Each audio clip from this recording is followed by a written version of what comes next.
আসসালামু আলাইকুম। ছুটির দিনগুলোতে একটু বাইরে বের না হলে দিনটাই অসম্পূর্ণ থেকে যায়। আজকে আবহাওয়াটাও একটু যথেষ্ট ভালো ছিল। যদিও সবসময় এমনটা থাকে না। জার্মানির আবহাওয়া বেশিরভাগ সময় অতিরিক্ত ঠান্ডা থাকে। তো আজকের এই সুন্দর আবহাওয়ায় আমিও একটু বেরিয়ে পড়লাম। আর চোখে পড়ল খুব ছোট্ট কিন্তু অনবদ্য কিছু শৈল্পিক চিন্তাভাবনা, যা আপনাদের মাঝেও আমি একটু দেখানোর চেষ্টা করব। এখানে দেখুন, এখানে দেওয়া আছে ২ টা বেঞ্চে বসার পর আপনার চোখের সামনে পড়বে সুন্দর একটি লেকে হাঁস, পাখি এগুলার কলকাকলিত অন্যরকম একটা মনোমুগ্ধকর পরিবেশ তৈরি হবে। তার পাশেই দেখেন খুব ছোট্ট কিন্তু চিন্তা করার মতো একটা ব্যাপার।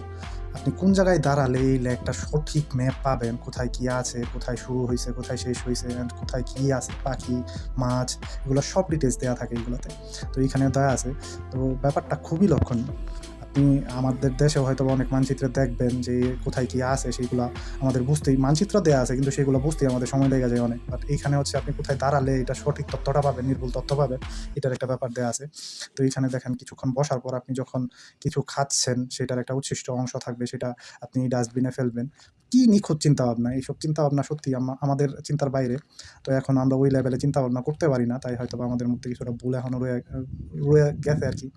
তো যাক, তো এইখানে আরেকটা বিষয় দেখেন, একটা টাওয়ার দেয়া আছে। এই টাওয়ারের চারপাশেই ৪ টা জানালার মতো একটা ব্যাপার। তো আপনি ১ম দেখায় হয়তোবা ভাববেন কেউ একজন বইসা আছে। অ্যাকচুয়ালি এখানে আসলে কেউ বইসা নাই। এখানে হচ্ছে ৪ টা মূর্তি, চারপাশে ছবি আঁকা আছে। তো এইখানে লোকজন আসে খুবই কম।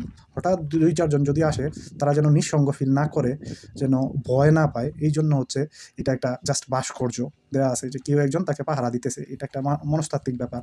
তো ভিডিওটার দৈর্ঘ্য অনেক লম্বা হয়ে যাইতেছিল। তো এইজন্য আর আসলে আমি তেমন কিছু বাড়াতে চাচ্ছি না। এই দেখেন এখানে সুন্দর করে ডিটেইলস দেয়া আছে। তো এটা কে তৈরি করছে এবং কি জন্য তৈরি করা হইছে।